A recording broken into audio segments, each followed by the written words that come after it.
محمد وعلى آل سيدنا محمد كما صليت على إبراهيم وعلى آل إبراهيم في العالمين إنك حميد مجيد. أعوذ بالله من الشيطان الرجيم. بسم الله الرحمن الرحيم.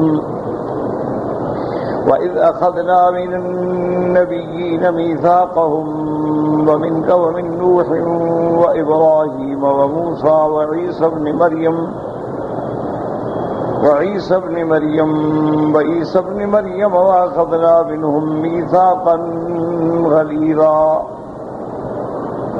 وأخذنا منهم ميثاقا غليظا ليسأل الصادقين عن صدقهم وأعد للكافرين عذابا أليما. اللہ تبارک و تعالی نے کلام مقدس کی ان آیات مبارکہ میں میثاق انبیاء اور رسل کا ذکر فرمایا ہے. سورۃ الاحزاب جو ہے اس میں میرے محبوب رحمت دو عالم صلی اللہ علیہ وسلم کے خصائص، محبوبیت، عظمتوں کا ذکر ہے. سب سے پہلے اللہ تبارک و تعالی نے اس سورت کی ابتدا میں حکم دیا تھا کہ میرے محبوب اللہ تبارک و تعالی سے ڈریں اور کافروں اور منافقوں کی طرف کبھی میلان نہ فرمائیں. اللہ تبارک و تعالی جاننے والے ہیں، حکمت والے ہیں.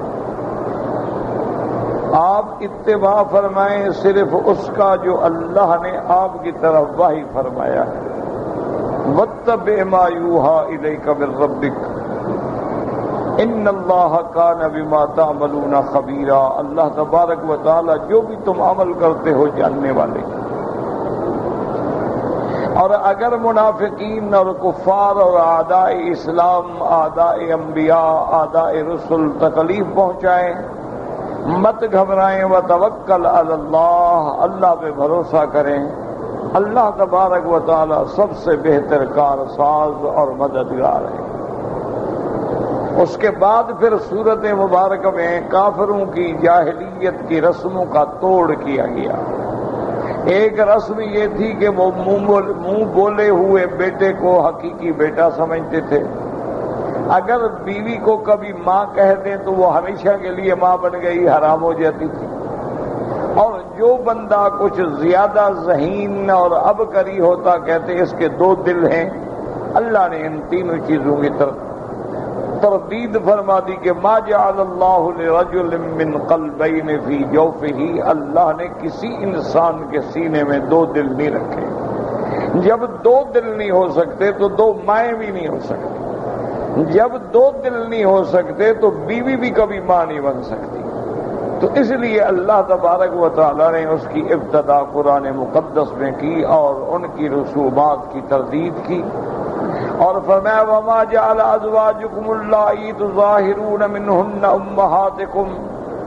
اور جن بیویوں سے تم زہار کرتے ہو، زہار کا معنی کہ کہہ دینا کہ تم میرے لیے ماں جیسی ہو یا تم میرے لیے بہن جیسی ہو یا بیٹی جیسی ہو، یہ زہار ہے.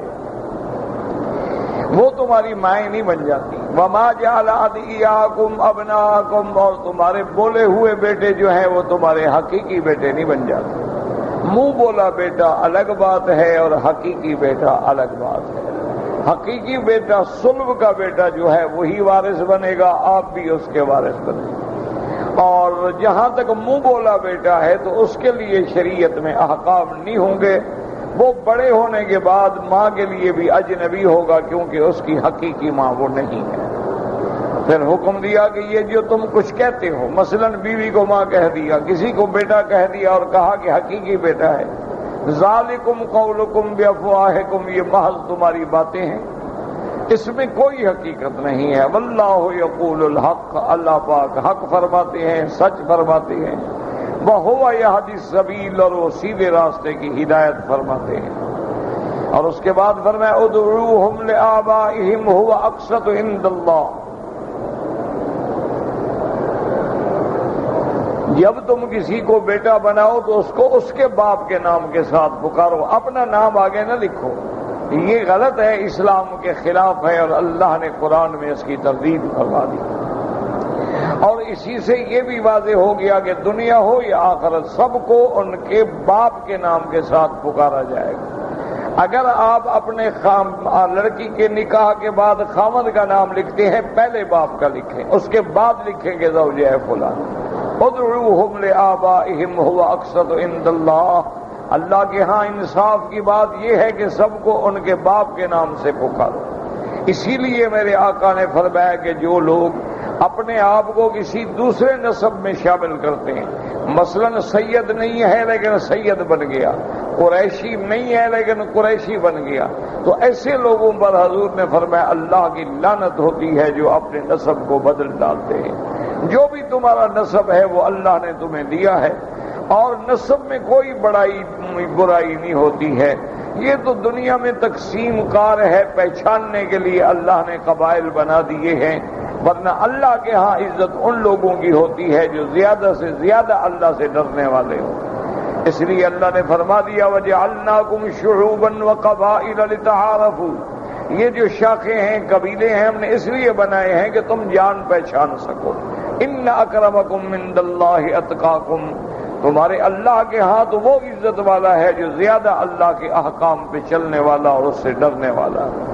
فرمایا فَإِن لَّمْ تَعْلَمُوا آبَاءَهُمْ فَإِخْوَانُكُمْ فِي الدِّينِ، اگر تم ان بچوں کو جن کو تم نے اپنا بیٹا بنایا ہے ان کے ماں باپ معلوم نہیں ہے تو تمہارے بھائی ہیں، کیونکہ ہر کلمے پڑھنے والا ایک دوسرے کا بھائی ہے۔ إِنَّمَا الْمُؤْمِنُونَ إِخْوَةٌ، جب ہم نے کلمہ پڑھا تو ہم ایمان کی برادری میں شامل ہو گئے، اسلام کی اخوت میں شامل ہو گئے۔ فرمایا وَلَيْسَ عَلَيْكُمْ جُنَاحٌ فِيمَا أَخْطَأْتُمْ بِهِ وَلَٰكِن مَّا تَعَمَّدَتْ قُلُوبُكُمْ، اللہ تبارک و تعالیٰ تمہاری وہ خطا جو تم سے غلطی سے ہوئی ہے اس پہ مواخذہ نہیں فرمائیں گے، لیکن جو کچھ تم سوچ کے سمجھ کے ارادے سے عزم سے کرو گے تو پکڑے جاؤ گے۔ فرمایا اس کے بعد وَكَانَ اللَّهُ غَفُورًا رَحِيمًا، اور اگر پہلے اس احکام کے آنے سے پہلے غلطیاں ہو چکی ہیں، اللہ تبارک و تعالی مغفرت فرمانے والے ہیں، اللہ تبارک و تعالی مہربان ہیں اور رحمت فرمانے والے ہیں، لیکن آئندہ جو ہے وہ اللہ کے احکام کی پوری پیروی کرو۔ تو اس سے مسئلہ سمجھ آ گیا، جیسے کہ زید بن حارثہ رضی اللہ تعالی عنہ کو رحمت دو جہاں نے اپنا بیٹا بنایا تو لوگ ان کو بھی زید بن محمد کہتے تھے، لیکن اللہ کے اس حکم کے آنے کے بعد سب لوگوں نے پھر اس کو زید بن حارثہ کہنا شروع کیا، کیونکہ اسلام کا یہ حکم ہے کسی کو بھی کسی دوسرے کے نسب سے نہیں ملایا جا سکتا، نہ نسب تبدیل ہو سکتا ہے اور نہ کسی غیر کو تم اپنا نام ساتھ لگانے سے اس کے حقیقی باپ بن جاتے ہو۔ اس لیے اس کے بعد اللہ نے فرمایا النبی اولیٰ بالمؤمنین من انفسہم، کہ لوگوں جان لو کہ نبی پاک کی ذات جو ہے تمہاری جانوں سے بھی مقدم ہے، تمہاری جان سے بھی افضل ہے، تمہاری جان سے بھی اولیٰ ہے، کیونکہ تمہارا نفس جو ہے وہ شرارت کرتا ہے اور میرا محبوب ہمیشہ خیر کا حکم فرماتے ہیں، کیونکہ نفس جو ہے وہ امارہ بھی ہوتا ہے، نفس جو ہے وہ لوامہ بھی ہوتا ہے، نفس جو ہے وہ مطمئنہ بھی ہوتا ہے، لیکن حضور کی ذات تو سراپا رحمت ہے، سراپا خیر ہے، سراپا بھلائی ہے، سراپا ہدایت ہے۔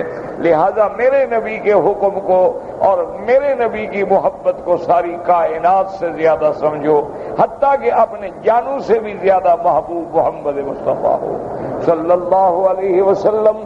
اسی کو میرے آقا نے اپنے فرمان سے سمجھایا، فرمایا لوگوں سن لو واللہ لا یؤمن احدکم، تم میں سے وہ بندہ مومن نہیں ہو سکتا جب تک کہ میں اس کے والد سے، والدین سے، اولاد سے، کائنات سے، اس کی اپنی ذات سے بھی مجھے پیارا نہ سمجھے۔ یعنی سب سے محبوب جو ہے وہ محمد مصطفیٰ ہے۔ اور یاد رکھو کہ محبوب کا معنی یہ ہوتا ہے کہ جس کی اطاعت کی جائے، جس کے حکم پہ گردن جھکا دی جائے، جس کے فرمان کے آگے اگر مگر نہ لگائی جائے۔ محبوب کا معنی یہ نہیں کہ زبانی کلامی دعویٰ کرو لیکن عمل میں مخالفت کرو۔ محبوب کا معنی ہی یہی ہوتا ہے کہ جو اس نے کہہ دیا بس ٹھیک ہے، سرے تسلیم خم ہے جو مزاج یار میں آئے. تو اللہ کے نبی کے حکم کے بعد پھر دل میں کسی قسم کے خیالات دوڑیں. اس لیے فرمایا فلا وربک لا یؤمنون، مجھے تیرے رب کی قسم ہے محمد مصطفیٰ، لوگ مومن نہیں بنیں گے جب تک تیرے فیصلے کو ہر چیز سے مقدم نہ سمجھیں. اور جب تیرا فیصلہ ہو جائے ثم لا یجدوا فی انفسہم حرجا مما قضیت، پھر اپنے دل کے اندر بھی کسی قسم کی تنگی محسوس نہ کریں. اب اللہ نے کہہ دیا سود حرام ہے، نبی نے فرما دیا سود حرام ہے. اب لوگ کہیں جی اگر سود حرام ہے تو مگر ہم بڑی بڑی فیکٹریاں کیسے لگائیں گے، بڑے بڑے مل کیسے لگائیں گے، بڑے بڑے کام کیسے کریں گے؟ تو یاد رکھو یہ جہالت ہے. حضور کے زمانے سے لے کر خلفاء راشدین کے زمانے تک، خیر القرون کے زمانے تک الحمدللہ کوئی سود نہیں تھا. تو اسی زمانے میں اسلام نے ترقی کی اور اللہ تعالیٰ کی رحمت سے 42 لاکھ مربع میل پہ اسلام کا پرچم لہرا گیا. تو اگر وہ بھی تو بغیر سود کے زندہ تھے، تم بھی مزاربت کے طریقے سے، مشارکت کے طریقے سے، مرابحت کے طریقے سے نظام کو چلا سکتے ہو. یہی وجہ ہے کہ آج پوری دنیا، وہ پہلے دور میں لوگ ہوتے تھے یا اب بھی لوگ ہیں جو جاہل ہیں، جو بدبخت ہیں، جو متعصب ہیں، جو معاند ہیں، جو خود سے باطن رکھتے ہیں، وہی مسلمانوں پہ حملے کرتے ہیں. ورنہ آج کل تو ان کا طریقہ جو ہے وہ یہ ہے کہ بس ایک بینک آپ پر مسلط کر دیں گے، آپ کا سارے ملک کو اپنے ہاتھ میں لے لے گا. آج کل تو کسی ملک کی اقتصادیات کو کنٹرول کرنے کا نام ہے کہ وہ ملک آپ کے تابع ہے. اور اسی لیے جتنی اکانومی پالیسیاں ہیں، لیور آف اکانومی جو ہے وہ یہودیوں کے ہاتھ میں ہے. وہ جب چاہتے ہیں آپ کا پیسہ گر جاتا ہے، وہ جب چاہتے ہیں آپ کے پیسے کی قیمت بڑھ جاتی ہے، اور ایک منٹ میں بیٹھے بیٹھے آپ کروڑوں اور اربوں کے خسارے میں چلے جاتے ہیں. اس کی چھوٹی سی مثال سمجھیں. مثلا میں نے آپ سے 1 لاکھ ریال قرضہ لیا ہے. اس دور میں 3 روپے کے برابر ہوتا تھا ریال. تو اس کا معنی یہ ہے کہ میں 3 لاکھ روپے دے کے فارغ ہو جاتا. لیکن اب اگر مجھے دینا پڑے گا تو 16 لاکھ دینا پڑے گا. تو گھر بیٹھے بیٹھے میں کتنے خسارے میں آ گیا. یعنی میں نے کچھ نہیں کیا، لیکن میرے پیسے کی ویلیو اتنی ختم کر دی گئی کہ میں 3 کے بجائے اب 16 ادا کر کے جان چھوڑاؤں گا. تو یہ طریقہ ہوتا ہے دشمنوں کا کہ وہ آپ کو قرضہ دے دیں گے. جی ہم نے آپ کو 10 کروڑ ڈالر دیا ہے، ڈالر کا ریٹ 40 تھا پھر 60 ہو جائے گا. وہ بیٹھے بیٹھے اسی طرح کما لیں گے آرام سے، اور تم بیٹھے بیٹھے زمین کے نیچے چلے جاؤ. اس لیے اسلام نے سود کو حرام قرار دیا. اور آج بھی جو لوگ سود کے چکر سے نکل جائیں، بینکنگ کے چکر سے نکل جائیں، غیر ملکی قرضوں سے نکل جائیں، کافروں کے قرضوں سے نکل جائیں، آپ دیکھیں کہ 5 سال میں آپ کے ملک کی ترقی کیسے ہوتی ہے، اللہ تبارک و تعالیٰ کی رحمتیں کیسے نازل ہوتی ہیں. لیکن جب ہم اللہ کے قانون کو ہاتھ میں لیتے ہیں، جب ہم اللہ کے قرآن کی عظمتوں کو جھٹلاتے ہیں، جب ہم اللہ تبارک و تعالیٰ کے گھروں کی بے حرمتی کرتے ہیں، جب ہم اللہ کے دین پر اعتراض کرتے ہیں، جب ہم اللہ کے فرائض کا انکار کرتے ہیں، تو پھر انجام آپ دیکھ رہے ہیں. کہیں قتل ہے، کہیں خون ریزی ہے، کہیں بیماریاں ہیں، کہیں وبائیں ہیں، کہیں بلائیں ہیں، کہیں بارشیں ہیں، کہیں طوفان ہیں. اس کے باوجود بھی ہماری آنکھیں نہ کھلیں تو پھر اس سے بڑی بدقسمتی کیا ہو سکتی ہے. تو اس لیے بہرحال دعا بھی کیا کریں کہ اللہ عالم اسلام سے اپنا غضب اٹھا لیں، اپنی ناراضگی دور فرما لیں. کیونکہ اس عذاب میں بھی زیادہ وہ لوگ پستے ہیں جو غریب ہیں. امیر تو پھر بھی کسی دوسرے مکان میں منتقل ہو جائے گا، ادھر بجلی بند ہوگی ادھر اس محلے میں چلا جائے گا. جھوپڑی والا کہاں جائے گا، فٹ پاتھ والا کہاں جائے گا، ایک کچے گھر والا کہاں جائے گا، صحرا میں رہنے والا کہاں جائے گا، تھر میں رہنے والا کہاں جائے گا. جب اس کو پانی بھی پینے کا نہ ملے، اور اگر ملے تو اس میں گندگی بھری ہوئی ہو، اگر ملے تو اس میں زہر ملا ہوا ہو، اگر ملے تو اس میں بلائیں اور وبائیں ملے ہوئی ہوں، تو غریب کہاں جائیں. بڑے لوگ تو منرل واٹر خرید لیں گے، بڑے لوگ تو 7 اپ پی کے بھی گزارا کر لیں گے، لیکن وہ مسکین، وہ غریب جو میلوں سے پانی بھر کے لاتے تھے، آج ان کے راستے بھی بند ہو گئے، بارش نے راستے توڑ ڈالے، سڑکیں توڑ ڈالی، گھروں کو اڑا دیا، یا آندھی ہے یا طوفان ہے یا بارش ہے، 135 فٹ اونچی لہریں جو ہیں سمندر کی اٹھ رہی ہیں، اس کے بعد اللہ کے سوا کون ان عذابوں سے بچا سکتا ہے؟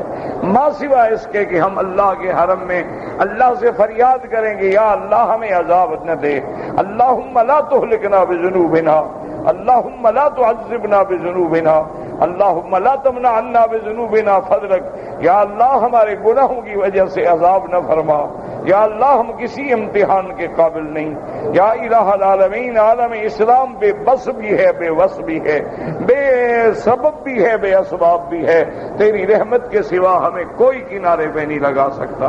تو اس لیے اللہ تبارک و تعالی نے ارشاد فرمایا کہ میرے نبی کا حکم جو ہے وہ ہر چیز سے اولا ہے، اور فرمایا وَأَزْوَاجُهُ أُمَّهَاتُهُمْ، اور میرے نبی کی بیویاں جو ہیں وہ تمہارے لیے مائیں ہیں۔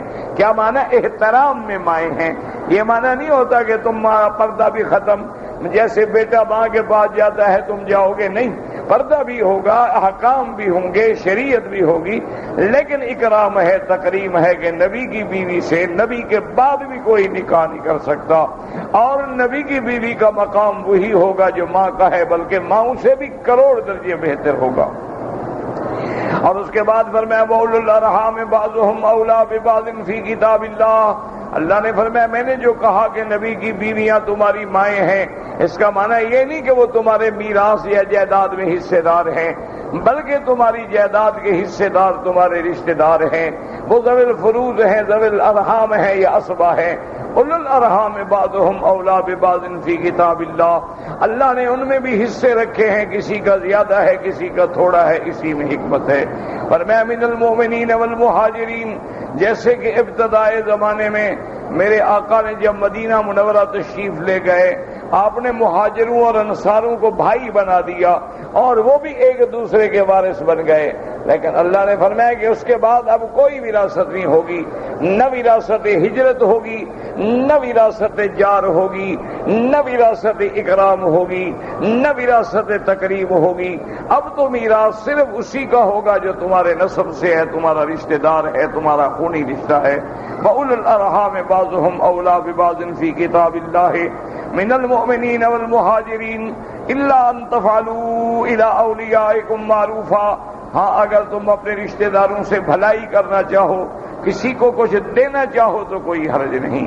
کان ذالک فی الکتاب مستورا، اور یہ احکام جو اللہ نے بیان فرمائے ہیں، اللہ تبارک و تعالیٰ نے کتاب میں لکھ دیا ہے یہ حکم، اور اللہ کے حکم جو ہے وہ کبھی بدلا نہیں کرتے، اللہ کے حکم کبھی تبدیل نہیں ہوتے، اللہ تبارک و تعالیٰ کے احکام جو ہے وہ ہمیشہ ثابت اور دائم رہتے ہیں۔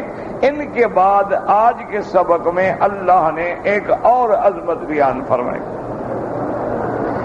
فرمایا وَإِذْ أَخَذْنَا مِنَ النَّبِيِّينَ مِيثَاقَهُمْ وَمِنْكَ وَمِنْ نُوحٍ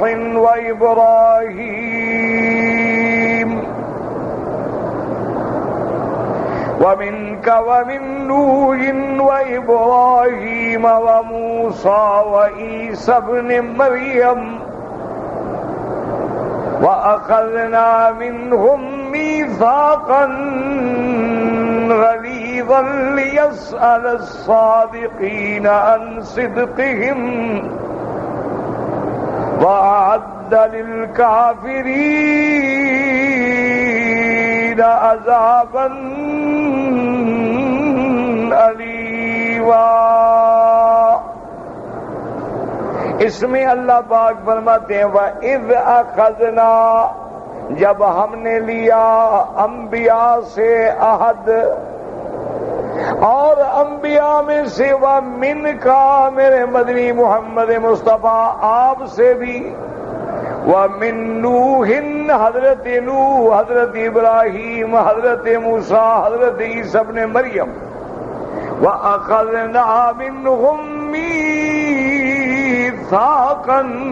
غَلِيظًا، اور ہم نے ان سے بڑا گاڑھا، بڑا مضبوط، بڑا سخت عہد لیا۔ اب اس عہد سے کیا مراد ہے؟ مفسرین کرام رحمہم اللہ علیہم اجمعین فرماتے ہیں کہ عالم ارواح میں، چونکہ یہ عالم جو ہے نا، یاد رکھو، عالم ارواح ہے، عالم دنیا ہے، عالم برزخ ہے اور عالم آخرت ہے، اور بعض بزرگ فرماتے ہیں عالم مثال بھی ہے۔ تو عالم ارواح میں جب اللہ نے تمام کائنات کے ارواح کو پیدا فرما دیا، اب ہمارے نزدیک جو روح ہے، یاد رکھو، ایک امر ربی ہے، ایک شے لطیف ہے جس کو ہم نہیں دیکھ سکتے، اور نہ ہم روح کے بارے میں کوئی جانتے ہیں، نہ اس کی کیفیات کو جانتے ہیں۔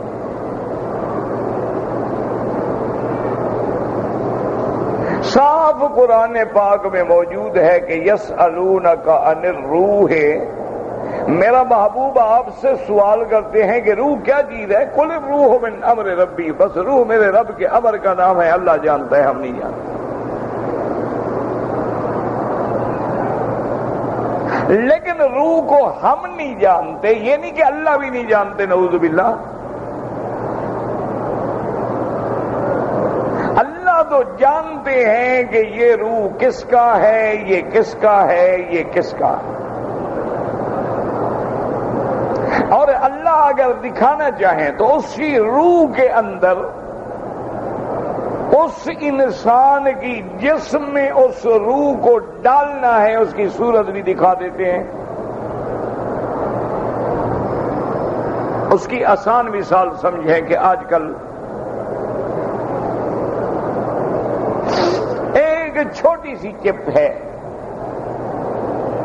اس کے اندر جناب آپ کے سارے سیٹلائٹ سے تعلق ہے، آپ جو کیمرے میں فوٹو لیتے ہیں اسی میں فیڈ ہو جاتا ہے۔ آپ یہاں بیٹھے بیٹھے اپنے اس فوٹو کو جس دوسرے ملک میں کسی کیمرے کے فوٹو میں یعنی سینڈ کرنا چاہیں، بھیجنا چاہیں، بھیج دیں۔ اب وہ چپ تو اتنی سی ہے، اس کو دیکھو بظاہر تو کچھ بھی نہیں ہے، لیکن جب وہ اپنی جگہ پہ آ جاتی ہے اور اس کی مشینری حرکت کرنا شروع کر دیتی ہے، اس کا تعلق سیٹلائٹ سے جڑ جاتا ہے، اب اس میں تیرے نمبر بھی فیڈ ہو رہے ہیں، تیرا ٹائم بھی فیڈ ہو رہا ہے، تاریخ بھی فیڈ ہو رہی ہے، میموری بھی اس کی موجود ہے، اسی میں جناب تم ویڈیو بھی بنا رہے ہو، فلم بھی بنا رہے ہو، کیمرہ بھی ہے، فوٹو بھی ہے۔ اگر انسان نے یہ چیزیں بنانے پہ قادر ہے تو انسان کا خالق بنانے پہ قادر نہیں ہے؟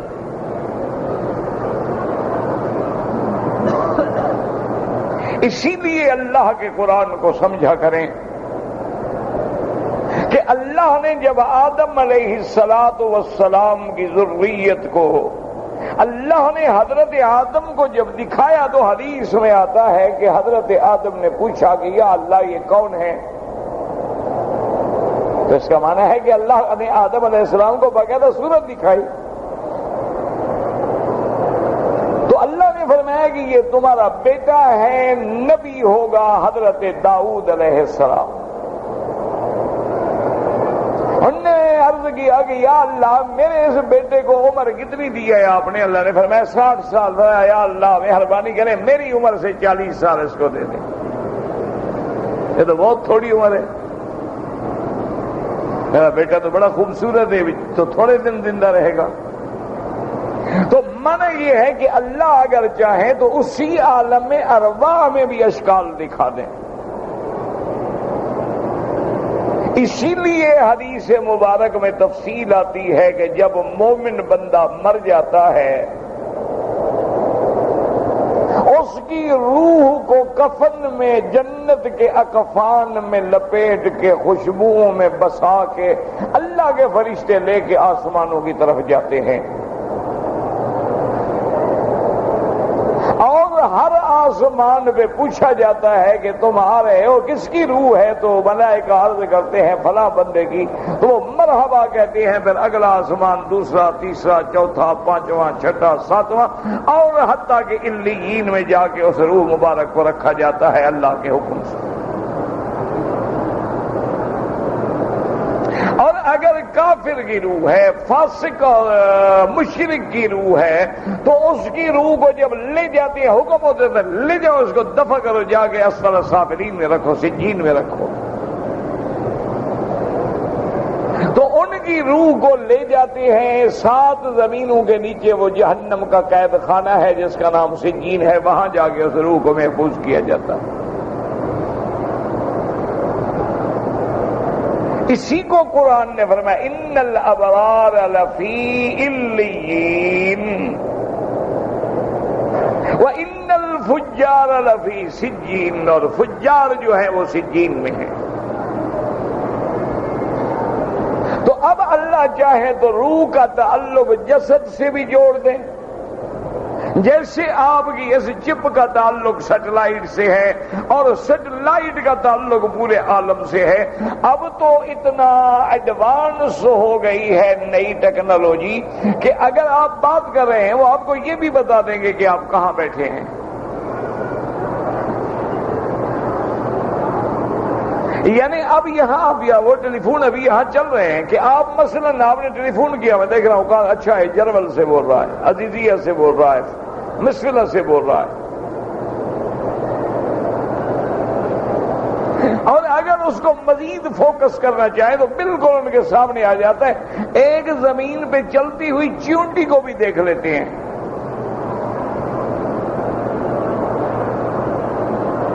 اب دشمن ٹیکنالوجی میں اتنا آگے چلا گیا ہے کہ آپ ٹیلی فون پہ بات کر رہے ہیں اور وہ چاہتے ہیں کہ آپ مر جائیں، تو آپ کا یہی ٹیلی فون پھٹ جائے گا اور آپ مر جائیں گے۔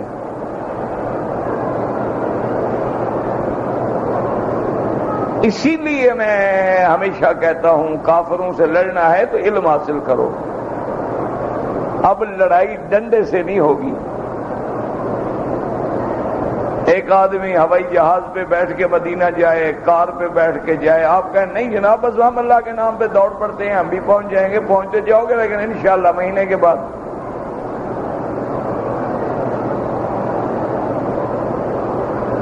یا آپ ماشاءاللہ کہیں گے جناب ٹھیک ہے بس اللہ نے اگر ہمیں عمرے پہ پہنچانا ہے، کیا ٹکٹ، کیا ہوائی جہاز، کیا ایئرپورٹ، کیا ویزا، بس سمندر میں لگاؤ چھلانگ، اللہ نے پہنچانا ہے پہنچا دے گا۔ تو یہ ہلاکت ہے، یاد رکھو۔ کفر سے لڑنا ہے تو علم حاصل کرو، دماغ حاصل کرو، جینیس لوگ پیدا کرو، عبقری بچے پیدا کرو، اور جو ذہین بچہ کہیں ہے اس کی ہمت بندھاؤ، اس کی اعانت کرو، اس کی مدد کرو، ایسی چیزیں تیار کرو کہ دشمن تمہارے سامنے سرنگو ہو جائے۔ انہوں نے کیا ہوا ہے نا، ایک آئٹم ہو تو کوئی تمہیں چھیڑتا نہیں ہے نا۔ ان کو پتا ہوتا ہے کہ جناب ان کے پاس بھی آئٹم ہے، یہ استعمال کرنے کے لیے نہیں ہوتا، ہو تو کوئی ظالم کوئی وحشی ہوتے ہیں جو استعمال کرتے ہیں، جیسے ناگاساکی پہ ہوا۔ ورنہ یہ تو ایک بڑا یعنی ہتھیار ہے امن قائم رکھنے کے لیے کہ دشمن حملہ نہ کرے، جب حملہ نہیں ہوگا جنگ نہیں ہوگی۔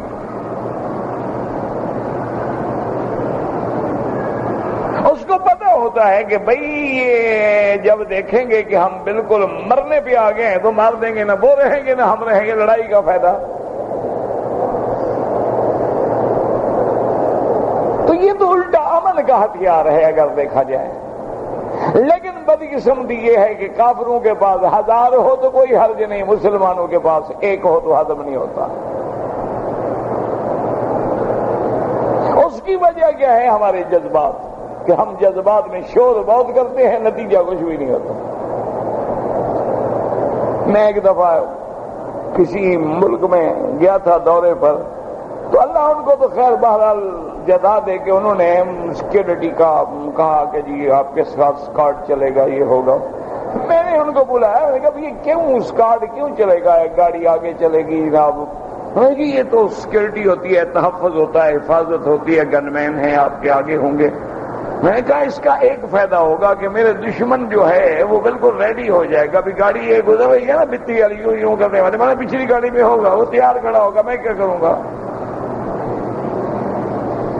میں کہا یہ تو آپ دشمنوں کو ہوشیار کرنے کے لیے بھیجتے ہیں ہمارے آگے۔ بھائی چپ کر کے گزر جاؤ، کسی کو کیا پتا کون گزر گیا۔ سب سے بڑی سیکیورٹی وہ تھی جو سکھلائی میرے پاک محمد مصطفیٰ۔ اللہ اکبر۔ 1400 سال گزر گئے، آج بھی دنیا کا بڑے سے بڑا جنرل مانتا ہے کہ وہ بات جو حضور نے کہی وہ حق۔ حضور نے کیسے فرمایا کہ جب آپ کہیں سفر کی تیاری کرتے، غزوے پہ تیاری کرتے، سایہ بھیجتے، تو آپ فرماتے تھے مشرق، لیکن جاتے مغرب کی طرف سے۔ اشارہ کیا کہ اپنا پروگرام نہ بتایا کرو، بس یہی سیکیورٹی ہے۔ مرتے ہم کب ہیں؟ جب ڈرائیور کو بتا دیا، ساتھی کو بتا دیا، انہی میں تو ہوتے ہیں خبر دینے والے۔ ہم نے سمجھا تہجد گزار ہے، شب بیدار ہے، اتنی بڑی داڑھی ہے ماشاءاللہ، وہی ایجنٹ ہوتا ہے۔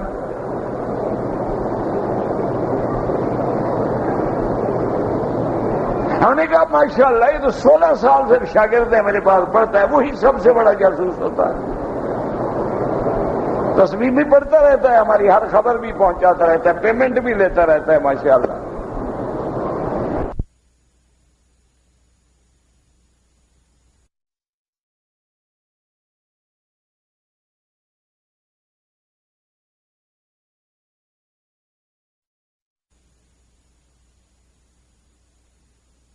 دیکھیں، یاد رکھیں کہ یہ مقام ہے اس خالق کا کہ اللہ نے اس ارواح کی شکل میں آدم علیہ السلام کو دکھلا دیا۔ اللہ نے 2 وعدے لیے، ایک وعدہ الست بربکم قالوا بلا۔ اللہ نے تمام ارواح سے مخاطب ہو کے فرمایا کیا میں تمہارا رب نہیں ہوں؟ سب نے کہا آپ ہی ہمارے رب ہیں۔ یہ بات ہے الست ہے جو اس کی ربوبیت کے بارے میں ہے، الست بربکم قالوا بلا۔ اور یہ دوسرا وعدہ جو ہے اللہ نے نبیوں سے لیا ہے۔ ویسے اس میں ذکر تو صرف 5 پیغمبروں کا ہے، لیکن علماء فرماتے ہیں اللہ نے تمام انبیاء سے یہ وعدہ لیا تھا۔ اس وعدے میں کیا ہے کہ ہر نبی اپنے وحی پر خود بھی عمل کرنے کا پابند ہے اور امت کو بھی رسالت کا پیغام پہنچانے کا پابند ہے۔ اور علماء نے لکھا یہ بھی عہد تھا کہ ہر نبی میرے مدنی محمد کے اعلان کرنے کا بھی پابند ہے۔ اور ایک حدیث سے مبارک میں آتا ہے کہ اللہ نے فرمایا میرے انبیاء تم وعدہ کرو، اپنی امتوں کو بتاؤ گے کہ ہمارے بعد ایک نبی آئے گا جس کا نام محمد الرسول اللہ لا نبی بعدہ، جس کے بعد اللہ نے پھر نبوت کا پیمانہ ہی توڑ ڈالا، ختم۔ جس کے بعد کوئی نبی نہیں، کوئی رسول نہیں، کوئی معصوم نہیں، کوئی کتاب نہیں، کوئی شریعت نہیں۔ اللہ نے یہ وعدہ بھی سارے پیغمبروں سے لیا۔ اب مسئلہ کیا سمجھ آیا؟ وہ جو آپ نے اول سورت میں پڑھا ہے وَاتَّبِعْ مَا يُوحَىٰ إِلَيْكَ مِن رَّبِّكَ، میرے محبوب آپ اس کی پیروی کریں جو تیرے رب نے تجھ پہ وحی کیا ہے۔ تو جیسے قرآن کے احکام پہ چلنے کے ہم پابند ہیں، اللہ کا نبی بھی پابند ہے۔ جیسے نماز کے ہم پابند ہیں، اللہ کے نبی بھی پابند ہیں۔ جیسے روزہ، حج، زکوٰۃ کے ہم پابند ہیں، اللہ کے نبی بھی پابند ہیں۔ اور اللہ کے نبی کی دوسری ڈیوٹی کیا ہے؟ بلغ ما انزل الیک من ربک، اور میرے پیغمبر آپ اللہ کے اس احکام شریعت کو آگے پہنچائیں، اپنی امت کو پہنچائیں، تاکہ قیامت والے دن ہم پوچھ سکیں کہ آپ نے پہنچایا، اور امت سے بھی پوچھ سکیں کہ آپ کو پہنچا یا نہیں پہنچا، آپ نے عمل کیا یا نہیں کیا، آپ میرے نبیوں پہ ایمان لائے کہ نہیں لائے ہیں۔ اس لیے اللہ فرماتے ہیں وَإِذْ أَخَذَ اللَّهُ مِيثَاقَ میثاق النبیین، جب ہم نے عہد لیا، عہد مانا بھی عہد ہے، میثاق مانا بھی عہد ہے، لیکن میثاق وہاں بولا جاتا ہے جو بہت زیادہ عزت عظمت والا عہد ہو، اس لیے فرماتے وَإِذَا أَخَذَ اللَّهُ مِنَ النَّبِيِّينَ، علماء فرماتے ہیں یہاں عامل محذوف ہے کہ وَاذْكُرْ یا محمد صلی اللہ علیہ وسلم، میرے مدنی یاد کریں اس گھڑی کو جب ہم نے انبیاء سے وعدہ لیا تھا اور سارے نبیوں سے، وَمِنْكَ، آپ سے بھی، وَمِنْكَ وَمِنْ نُوحٍ، یہاں اللہ نے اشارہ فرما دیا کہ میرے نبی کا نام پہلے ذکر کیا کہ میرا، اللہ نے فرمایا میرے نبی، ہم نے نبیوں سے وعدہ لیا، لیکن من کا آپ سے بھی اور نوح سے بھی حضور کا نام پہلے ذکر کر کے اشارہ کر دیا کہ میرا مدنی شان میں سارے نبیوں سے اعلیٰ، شان میں سب سے اعلیٰ ہے اور آنے میں سب سے آخر ہے، اس لیے حضور فرماتے ہیں انا اولہم خلقا وآخرہم باسا، مسند امام احمد روایت فرماتے ہیں حضور نے فرمایا اللہ نے میری شان اور میری پیدائش تو پہلے رکھی سب سے، لیکن بھیجا مجھے سب کے بعد ہے، اس لیے حالانکہ پہلے رسول نوح ہے لیکن نوح سے بھی اللہ نے میرے نبی کا ذکر پہلے کیا، اشارہ کیا محمد مصطفیٰ تو نوح سے بھی افضل، آدم سے بھی افضل، تمام پیغمبروں سے افضل۔ وَإِذْ أَخَذَ اللَّهُ مِنَ النَّبِيِّينَ مِيثَاقَهُمْ مِنْكَ وَمِنْ نُوحٍ وَإِبْرَاهِيمَ وَمُوسَىٰ وَعِيسَىٰ ابْنَ مَرْيَمَ، ان 5 انبیاء کا اللہ نے نام لیا چونکہ یہ اولو العزم من الرسل ہیں۔ یاد رکھو 1,24,000 نبی ہے، 313 رسول ہیں، ان 313 میں 5 اولو العزم من الرسل ہیں، اور ان 5 کا سردار بھی حضرت محمد مصطفیٰ ہیں صلی اللہ علیہ وآلہ آلہ واصحابہ وسلم وسلم تسلیما کثیرا کثیرا۔ فرمایا منک ومن نوح، اس کے بعد فرماتے ابراہیم وموسیٰ وعیسیٰ ابن مریم، اور اللہ فرماتے یہ عام عہد نہیں تھا، وَأَخَذْنَا مِنْهُمْ مِيثَاقًا غَلِيظًا، غلیظ مانا گاڑھا، غلیظ مانا مضبوط، غلیظ مانا بڑا پکا عہد لیا ہم نے، اور وہ عہد کیا تھا؟ اپنے بھائی کی اتباع کرو، امت کو تبلیغ کرو اور میرے مدنی کی بشارت دو، جیسے عیسیٰ علیہ السلام نے فرمایا مبشرا برسول یاتی من بعد اسمہ احمد، حضرت عیسیٰ نے فرمایا اے میری حواریین، اے میرے ماننے والو، میں پہلی کتابوں کے تصدیق کرنے والا ہوں اور تمہیں خوشخبری دیتا ہوں، مبارک دیتا ہوں کہ آنے والے دور میں ایک نبی پیدا ہوں گے جس کا نام احمد مصطفیٰ ہوگا، محمد مجتبیٰ ہوگا صلی اللہ علیہ وآلہ آلہ۔ اس لیے فرماتی ہیں لیسأل الصادقین عن صدقہم، سچ بولنے والوں سے سچ کے بارے میں پوچھیں گے، ہاں جن لوگوں نے پیغمبروں پہ ایمان نہ لائے، اللہ کی توحید کا انکار کیا، فرمایا وَأَعَدَّ لِلْكَافِرِينَ عَذَابًا علیما، اور ہم نے کافروں کے لیے عذاب دردناک تیار کر رکھا ہے۔ اللہ سے دعا کریں اللہ ہمیں کفر سے بچائے اور ایمان پہ ثابت قدم رکھے اور حسن ختام نصیب فرما دے، اور جب موت کی گھڑی آئے زبان پہ جاری کر دے لا الہ الا اللہ محمد رسول اللہ۔ واللہ اعلم۔ میرا بھائی سوال مختصر لکھا کرو، میں یہ صرف پڑھتا رہوں تو پھر تو ایک ہی سوال کا جواب دوں نا، یہ سوال تو نہ ہوا، خط ہوا نا۔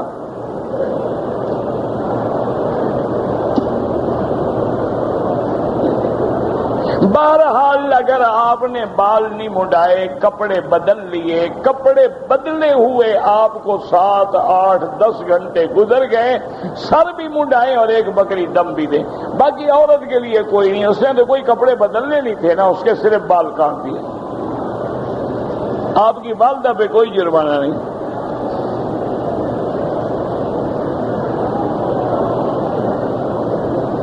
اگر آپ غریب ہیں تو کوئی جلدی کی ضرورت نہیں ہے، جب اللہ پیسے دے تو دم دے دینا۔ اگر بالکل یقین ہے کہ تم نے ہمیشہ غریب رہنا ہے، قسم کھا لی ہے، تو پھر روزے رکھ لو۔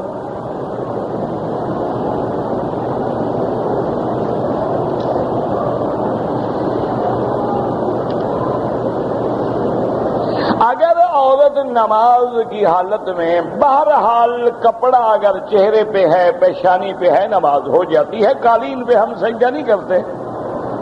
اگر مردوں کا سجدہ قالین پہ ہو سکتا ہے تو عورت کا برقعے والے کپڑے پہ کیوں نہیں ہو سکتا؟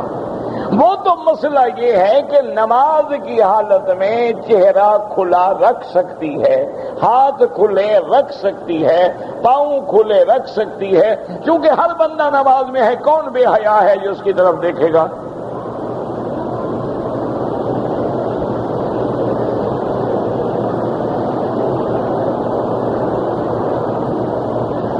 کہتے جی کہ پہلے ہم لوگ عمرے پہ آئے تھے تو حجر اسود کے سامنے ایک پٹی بنی ہوئی تھی، اب نہیں ہے، تو آپ ایسا کریں کہ وہاں سے جا کے وزارت الحج کو اور وزارت الاسلامیہ کو توجہ دلائیں کہ اس سے لوگوں کے طواف میں حرج ہو رہا ہے۔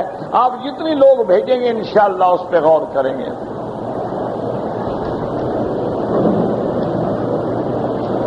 ایک ہاتھ سے مصافحہ کرنا جائز ہے، بالکل جائز ہے۔ دو ہاتھ سے بھی جائز ہے، معانقہ بھی جائز ہے، اور پیشانی پہ بوسہ دینا بھی جائز ہے۔ اب یہ 1400 سال کے بعد یہی مسئلے اٹکے ہوئے ہیں قوم کو کہ ایک ہاتھ دو یا دو دو، بس امت اسی پہ اڑی ہوئی ہے۔ آج یہ حل کرنے تو قوم مطمئن ہو جائے گی۔ بس خدا کا خوف کریں، تمہیں ایک ہاتھ دے تم بھی ایک ہاتھ دو، دو دیتے ہیں دو دیتے، کیا مسئلہ کیا ہے؟ حضور کا دیکھ لیں نا کہ صحابی کا ایک ہاتھ ہے، حضور کے تو دونوں ہاتھ تھے۔ وہی حدیث بخاری میں پڑھو، حضور کا ایک ہاتھ تھا یا دو تھے؟ اگر حضور نے دو ہاتھوں میں ہاتھ لیا ہوا تھا تو پھر تو حضور کے دو ہاتھ ہو گئے۔ تو تم دو سے مصافحہ کرو، ایک سے کرو، کوئی مسئلہ نہیں۔ کون سا کفر اسلام کی جنگ ہے کہ امت کو 1400 سال ہو گئے، خدا کے لیے حضور کی امت کو بخش دو۔ کبھی کوئی مسئلہ اور فروعی مسئلے، اور خدا کی شان ہے کہ یہ دو کتابیں پڑھنے کے بعد نہ ان کو قادیانیت سے بغض ہے، نہ ان کو یہودیت سے بغض ہے، نہ ان کو نصارہ سے بغض ہے، نہ ان کو ہندو مت سے بغض ہے، نہ ان کو بدھ مت اور یدھ مت سے بغض ہے، نہ فرقہ ضالہ سے بغض ہے۔ بس امت کو اسی بات میں ایک ہاتھ ہے یا دو ہے، آپ اونچی آمین کہو یا آہستہ کہو یا زور سے کہو۔ اللہ اونچی کہو تو قبول ہے، آہستہ کہو تو قبول ہے، جھگڑے کی تو بات ہے ہی نہیں خدا کے لیے۔ اللہ زور سے آمین کہو سنتے ہیں، آہستہ کہو سنتے ہیں۔ بعض ائمہ نے فرمایا یہ دعا ہے اور دعا آہستہ ہونی چاہیے۔ بعض ائمہ نے ایک روایت کو لیا ہے کہ مسجد میں گونج پیدا ہوتی تھی، اس سے وہ کہتے ہیں زور سے ہونی چاہیے، کوئی جھگڑا نہیں۔ کون سا مسئلہ ہے ایسا کہ اس پہ سر پھٹبل کیا جائے، ایک دوسرے کے خلاف قلم اٹھائے جائیں، ایک دوسرے کے خلاف زور لگایا جائے اور ایک دوسرے کے خلاف فتوے دیے جائیں؟ لیکن حدیث تو آپ پڑھ لیں گے، جس زمانے میں آمین ہوتی تھی حضور کی مسجد گنبد والی تھی، اس زمانے میں حضور کی مسجد کی چھت کس چیز کی بنی ہوئی تھی؟ ذرا غور تو کیا کرو نا، حدیث پڑھا کرو، سمجھا کرو مفہوم حدیث کو۔ اللہ تمہیں بھی اتباع حدیث کی توفیق دے اور ہمیں بھی اتباع حدیث کی توفیق دے۔ اور یاد رکھو سب سے بڑے عامل بالحدیث جو ہے وہ ائمہ کرام ہیں، امام ابو حنیفہ، امام شافعی، امام مالک، امام احمد بن حنبل، یہ سب سے بڑے اہل حدیث ہیں، کیونکہ ساری زندگی انہوں نے حدیث سے موتی نکال نکال کے امت کے لیے اکٹھے کیے۔ آپ نے تو 2 کتابیں پڑھی ہیں نا. انہوں نے تو حضور کے تمام فرامین کو نکھار کے سنوار کے بنا کے امت کے سامنے رکھ دیا کہ طہارت کا مسئلہ دیکھنا ہے کتاب الطہارہ کھول لو، نماز کا دیکھنا ہے کتاب الصلاۃ کھول لو، جنائز کا دیکھنا ہے کتاب الجنائز کھول لو، جو تمہیں ضرورت ہو وہی باب کھول لو، اس میں سارے مسئلے کی تنقیح موجود ہے. تمام ائمہ کرام جو ہیں وہ برحق ہیں اور تمام کے تمام جو ہیں وہ متبع کتاب و سنت ہیں، محمد مصطفیٰ کے غلام ہیں. ساری زندگی ان کی حدیث کی تفکر میں گزر گئی ہے. اللہ ان کی قبروں پہ کروڑوں رحمتیں نازل فرمائے.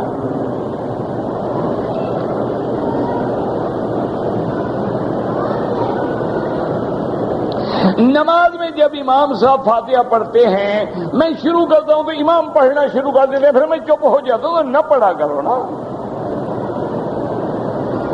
جب امام پڑھ رہا ہے امام پہ اعتبار کرو، اس کا پڑھنا کافی ہے انشاءاللہ. اذا قرأ فانصتوا، مسلم شریف کی حدیث ہے، جب امام پڑھے خاموش رہو.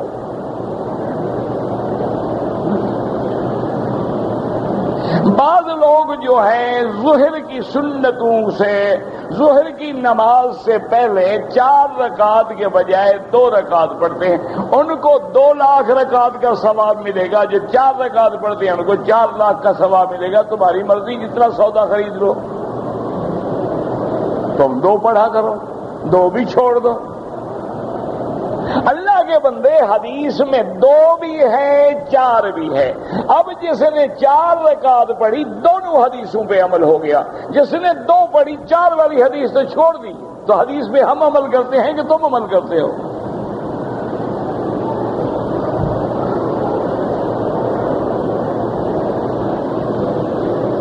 ہم تو محمد مدنی کے ایک ایک حرف کے غلام ہیں. کیونکہ ایک حدیث میں آتا ہے، بی بی حفصہ فرماتی ہے حضور ظہر سے پہلے 4 رکعت پڑھتے تھے. ایک حدیث میں آتا ہے کہ حضور 2 رکعت پڑھتے تھے. تو امام ابو حنیفہ فرماتے ہیں کہ مسجد میں 2 رکعت تحیت المسجد پڑھتے تھے حضور، سنتیں تو گھر پڑھ کے آتے تھے حضور. اس لیے بی بی حفصہ کی روایت جو ہے اس میں زیادہ بہتر ہے. اچھا 4 رکعت پڑھی گئی. قیامت والے دن اللہ نے فرمایا کہ سچے جو ہیں وہ 2 رکعت والے ہیں، ٹھیک ہے، لیکن جن نے 4 پڑھی ان کی 2 نفل ہو جائیں گی، گھاٹے میں کیا رہیں گے؟ اچھا اگر فیصلہ ہو گیا کہ نہیں وہ قول زیادہ بہتر ہے جو 4 پڑھتے تھے، 2 پڑھنے والے 2 رکعت کہاں سے لائیں گے؟ نہیں، آپ مجھے سمجھائیں نا. ہم نے 20 رکعت تراویح پڑھی، ٹھیک ہے، 13 والی عمل ہو گیا، 8 پہ عمل ہو گیا، 9 پہ عمل ہو گیا، 11 پہ عمل ہو گیا. جس نے پڑھی 8 باقی حدیثیں، تو حدیث پہ ہم عمل بھی کرتے، تم نہیں کرتے ہو. ہم تو غلام ہیں محمد مصطفیٰ کے. ہمیں تو اپنے اکابر نے یہی سکھایا ہے کہ ساری کائنات کی بات رد ہو سکتی ہے، محمد مصطفیٰ کی بات رد نہیں ہو سکتی.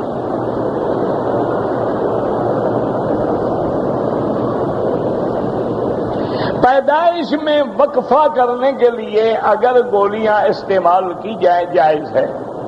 اگر عورت کمزور ہے، بیمار ہے، بچے زیادہ ہو گئے، وقفہ کریں جائز ہے.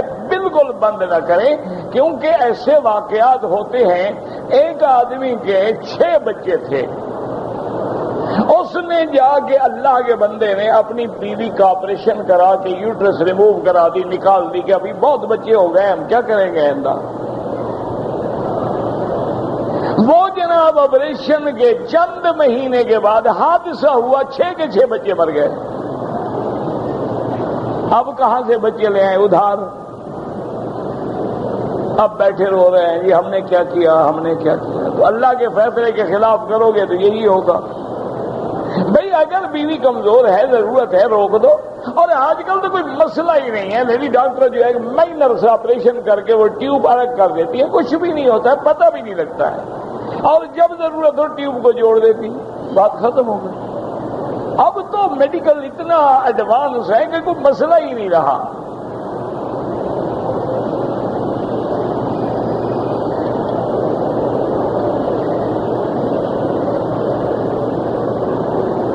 ایک آدمی اگر مکے میں رہتا ہے، زیارت کے لیے مدینہ منورہ گیا، واپسی پہ عمرہ نہیں کیا، تو امام ابو حنیفہ رحمت اللہ علیہ کے نزدیک یا تو واپس جا کے عمرہ کرے ورنہ دم ادا کرے. کیونکہ اور تو اس کا کام ہی نہیں ہے نا، یا تو نوکری ہوتی، ڈیوٹی ہوتی، کوئی گنجائش ہی نکل آتی، وہ تو گیا ہی زیارت کرنے ہیں۔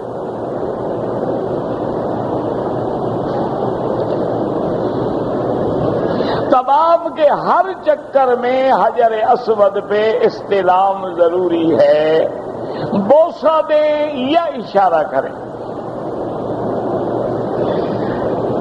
عمرہ جب کریں گے تو سارے سر پہ اس طرح پھروائیں، اگر بال بڑے بڑے ہیں تو کم از کم اتنے بال سارے سر کے کٹوائیں، ٹک لگوائیں گے تو دم پڑ جائے گی۔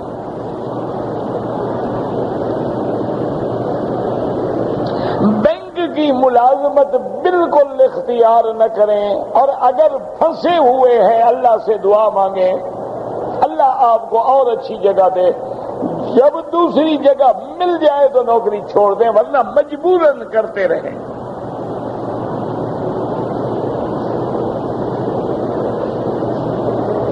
اگر کوئی باپ اپنی ساری جائیداد ایک بیٹے کے نام کر کے باقی بیٹوں کو محروم کر دے تو انشاءاللہ اسی میں جہنم میں جائے گا، اسی وجہ سے۔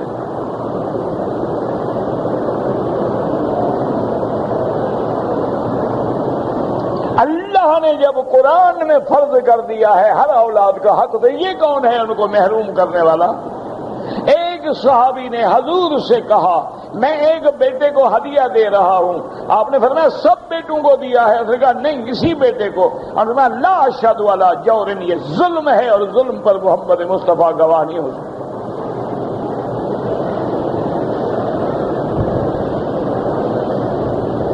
آپ سب سے پہلے جو نمازیں رہ گئی ہیں سچے دل سے توبہ کرو، اللہ توبہ سے گناہ معاف فرما دیں گے، لیکن جب تک زندگی ہے قضا پڑھتے رہو، نفل کے بجائے بس نیت کر کے پڑھ لی، ایک تو ثواب فرض کا ملے گا اور دوسرا جتنی ہمارے بس میں ہے ادا ہو جائیں گی، کیونکہ امام ابو حنیفہ فرماتے ہیں حضور کی جب بھی نمازیں قضا ہوئیں آپ نے قضا بھی پڑھی ہے، ورنہ تو حکم دیتے بھی استغفر اللہ کہہ دو، قضا پڑھنے کی ضرورت نہیں ہے۔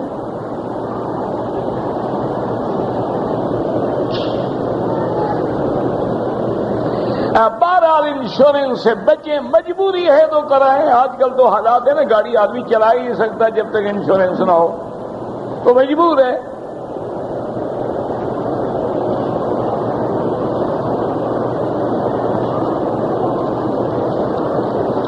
ہمارے امام ہیں مسجد کے، وہ کافروں کو بھی توعید دیتے ہیں، تو مسلمان نہ لو تو کیا کرے، کاروبار تو کرنا ہے نا، دیکھو نا بھی بزنس ہے نا، گاہک کوئی ہو۔ بہرحال کافروں کو قرآن کی آیت لکھ کے دینا جائز نہیں ہے، نہ قرآن دینا جائز ہے نہ آیت لکھ کے دینا جائز ہے، ان سے کیا امید ہے وہ توہین کریں۔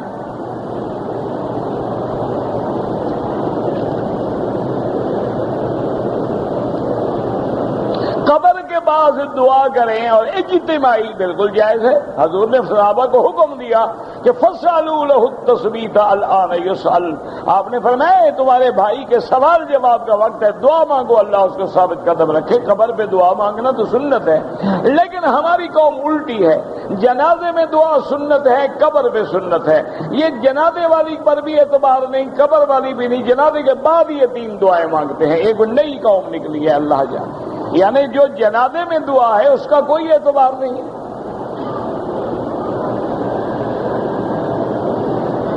اگر مردے کے لیے گھر میں قرآن پڑھیں بالکل پڑھو، کیوں نہ پڑھو، باقاعدہ پڑھو، ثواب دیتے ہیں اللہ، لیکن کرائے پہ نہ پڑھواؤ، خود پڑھو۔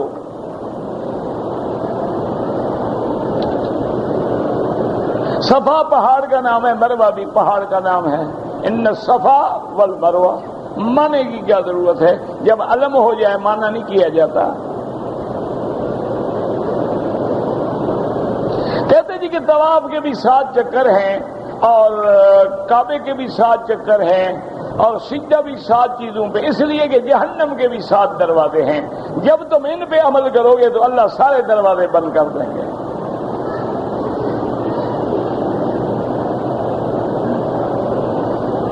رکوع سجدے کی تسبیح کے ایک معنی، ایک آپ کو کس نے کہا ہے کہ ایک معنی، ایک میں عظیم ہے ایک میں اعلیٰ ہے، عربی پڑھو تو فرق کا پتہ لگے۔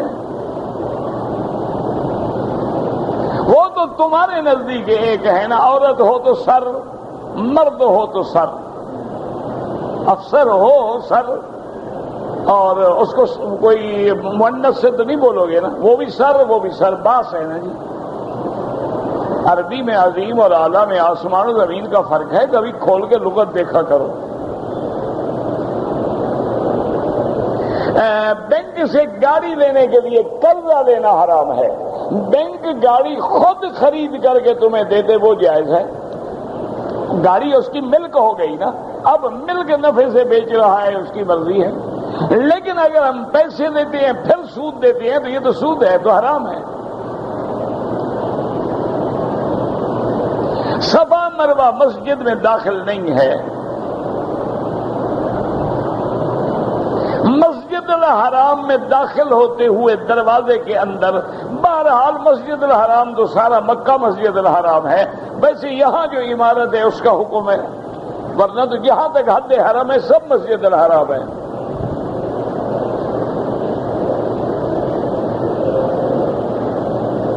بہرحال مجھے نہیں پتا کاغذ پہ کیا لکھتے ہیں اور دوائی کا استعمال کرتے ہیں۔